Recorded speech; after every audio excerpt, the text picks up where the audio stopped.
Hello everyone! Welcome to my channel. My name is Maddie. For today's video ay magre-repack tayo ng Phalaenopsis orchids. Pero kung bago lang kayo sa aking channel, please do consider to subscribe, like and share, and leave your comments down below. And don't forget to click the notification bell so that you are updated kung meron akong bagong videos na i-upload. So samahan ninyo ako sa pagre-repack ng Phalaenopsis orchids.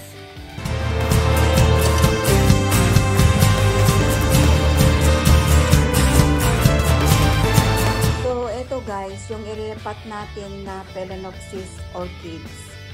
Kulay pink at saka yung white with pink. So start na tayo.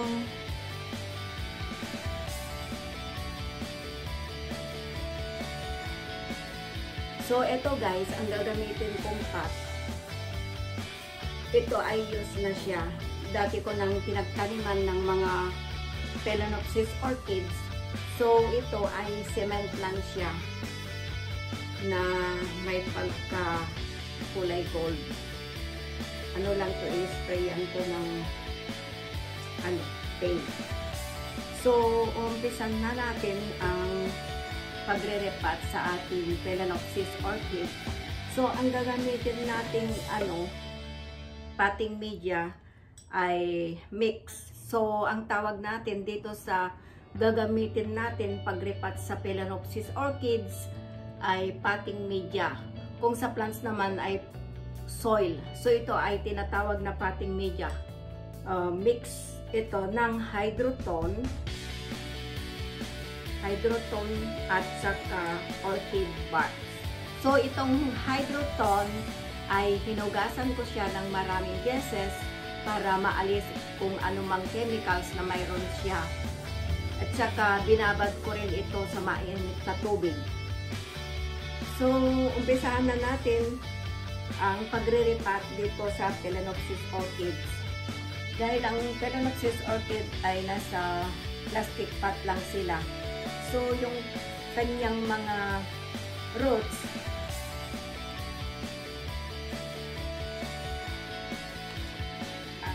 ganito ang itsura. Nagkumpul-kumpul lang siya dito sa kanilang mga plastic pots. Pero healthy naman siya. So, ang gagawin ko ngayon ay hindi ko siya huhugas, i-replant ko lang siya na ganito. Kasi last time, siguro ay hindi yun epektibo sa akin at depende rin siguro sa place.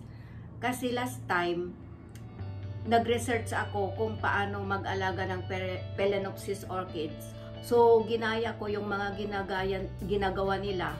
Pero hindi sila effective sa akin. Maraming namatay sa mga alaga kong Phalaenopsis orchids last time. So, ngayon naman ay mag-e-experiment ako sa pagre-replant ng Phalaenopsis orchids o pagre-repat.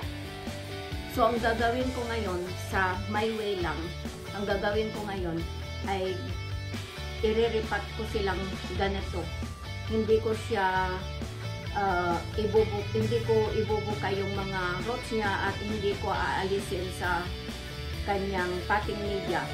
Ito naman yung ginamit nila sa pagtanim nito, yung sphagnum moss.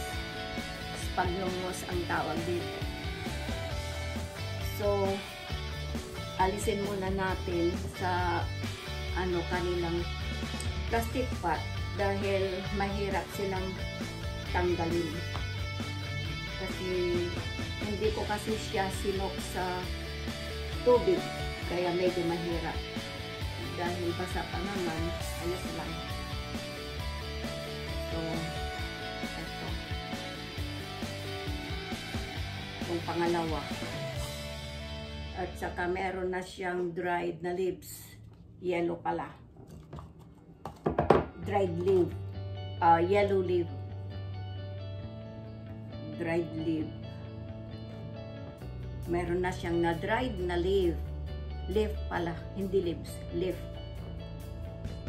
At saka ito, pangatlo, inalis ko na yung kanyang plastic na pot. Kasi sobrang siksik siya, kaya inalis ko. So, ayun, open na yung kanyang roots.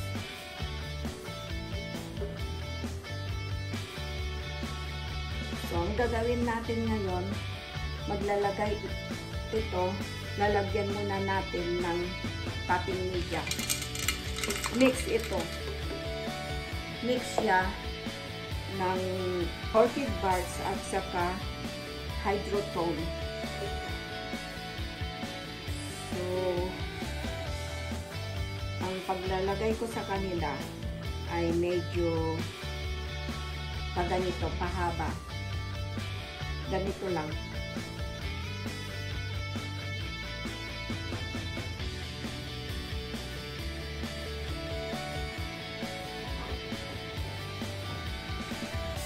Para medyo pahabang ganyan para sakto sa bintana. Kasi ang Phalaenopsis orchids kailangan nila ng bright, hindi sa direct sun. Kasi kung ida-direct sun mo sila ay masusunog yung kanyang mga leaves.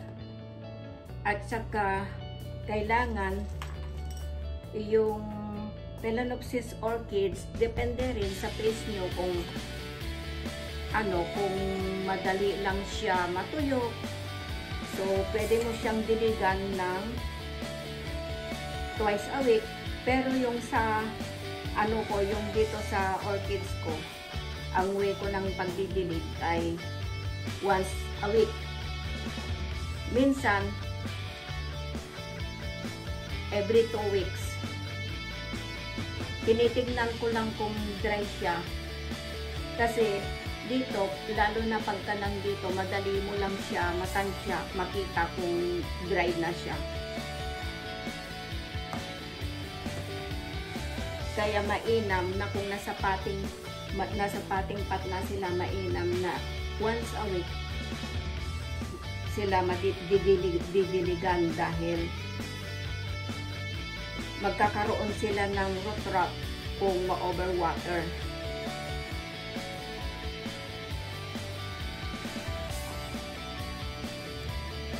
So, ganito lang yung way ko pag sama-samahin ko lang na ganyan sila sa pag-repot.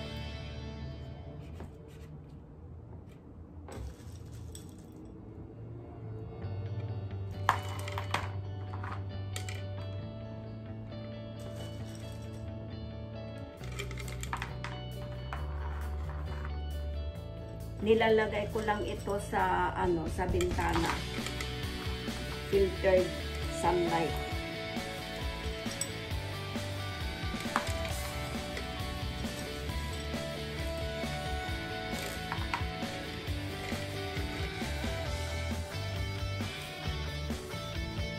Kaya ganito ang paglagay ko pa straight dito sa pot. Dahil pagka nilagay doon sa bintana, hindi mayuyupit yung kanyang mga dahon. Kaya ganito yung ginawa ko.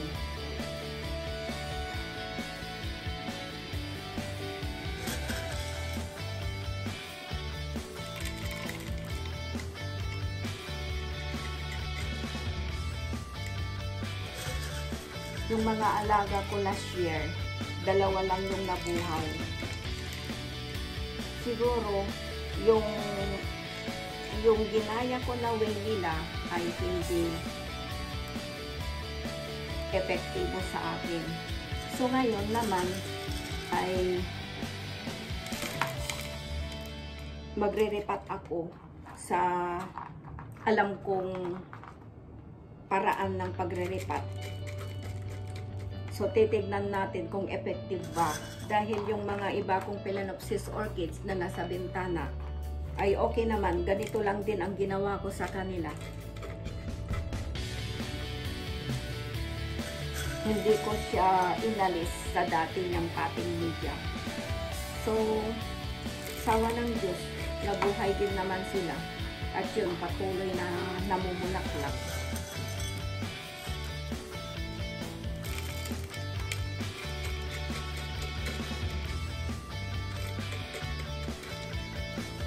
At saka kung aalisin mo kasi dito sa kanyang dating potting media, gaya ng sphagnum moss, kung ang ilalagay mo lang ay hydroton, ay madaling matuyo. Lalo na kung gaya ko na medyo busy sa trabaho, walang gaanong time na magdilig, ay hindi maganda. So, mas mainam para sa akin ay mas mainam na may sphagnum moss siya. Kaya hindi ko na inalis dito sa kanyang dating potting media. At saka kung aalisin mo kasi dito sa dating niyang potting media, ay mag-a-adjust naman sila. Mag-a-adjust na naman sila. So, maaaring mabubuhay sila o kaya mamamatay dahil nga na ano mo sila, yung na-stop ba yung pag-grow nila.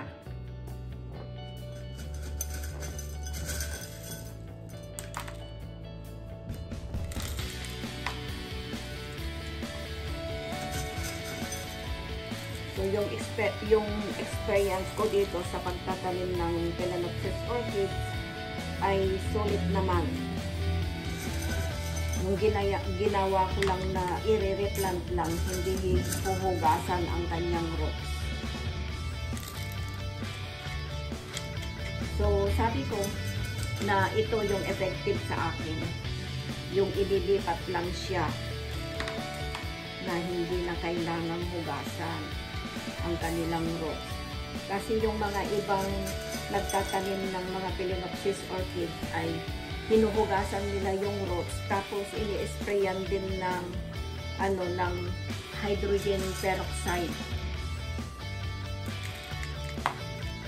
Ginawa ko din yun pero hindi siya effective sa akin. Dahil din siguro sa place ko o hindi lang ako marunong mag-alaga ng ganun pamamaraan. So, ito naman ang way ko ngayon.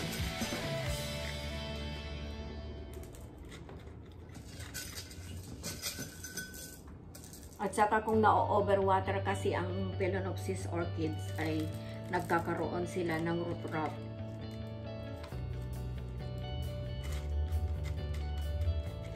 Kaya mainam na i-check na maigi kung kailangan ng tubig o hindi pa, para hindi siya ma-overwater.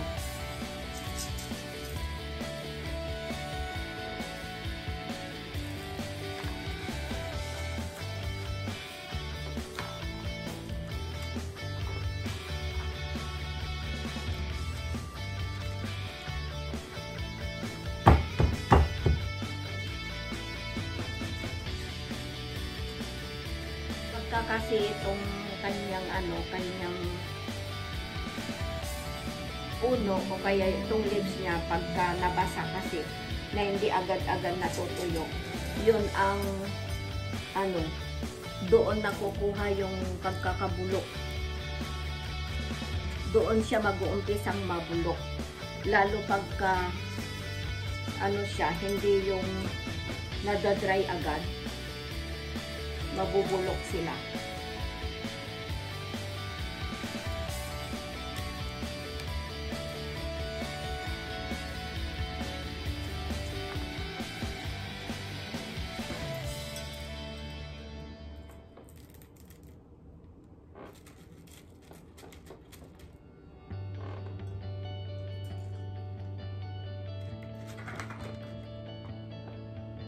So, eto na guys, natapos na itong ating isang pot ng orchids. So, ganito lang yung way ko sa pagre-repot ng Phalaenopsis orchids.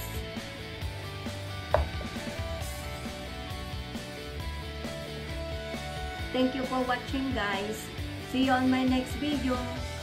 God bless. Keep safe everyone. Bye.